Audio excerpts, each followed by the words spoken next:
अस्सलाम वालेकुम। इंतज़ार की घड़ियां ख़त्म हो चुकी हैं। 8171 वेब पोर्टल को आज फिर एक बार अपडेट कर दिया गया है। भाई क्या 10,500 जिनको शो हो रहा है, क्या आज ही उनको 10,500 मिल जाएंगे? क्या उनके अकाउंट में 10,500 आ चुके हैं? भाई इसी टॉपिक पे बात करेंगे। हज़ारों लोगों के मैसेज आने की वजह से इमरजेंसी वीडियो बनाई जा रही है, तो वीडियो पूरी देखना। 8171 वेब पोर्टल को आज अपडेट कर दिया गया है। आप लोग अपनी अहलियत आज फिर से दोबारा एक बार चेक कीजिएगा, आपको स्टेटस चेंज नजर आएंगे।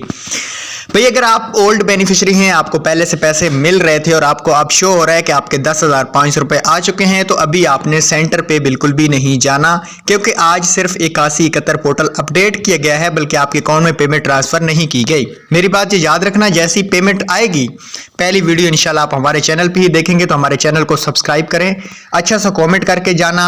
कोई भी मसला है तो कॉमेंट्स करना, हम जरूर रिप्लाई आपको देंगे। तो आज की वीडियो को शुरू करते हैं। 8171 पोर्टल अपडेट हो गया है। आज सिर्फ एक टॉपिक पे बात होगी। ओल्ड बेनिफिशियरी की जो पेमेंट है वो इंशाल्लाह 15 नवंबर से स्टार्ट हो जाएगी। आप लोग अपनी पेमेंट 10,500 रुपए वसूल कर सकते हैं। जिनको स्टेटस अब ये आ रहा है कि आप सर्वे कराएं, तो उनको सर्विस कराना बहुत जरूरी होगा, नहीं तो उनके जनवरी में पैसे बंद हो जाएंगे। अभी तक किसी के भी पैसे बंद नहीं हो, आपका पीएमटी स्कोर जितना भी है ऐसे कोई भी तल्लक नहीं है। इंशाल्लाह जैसी कोई और अपडेट आती है तो वो भी आपके साथ शेयर करेंगे। अल्लाह हाफिज।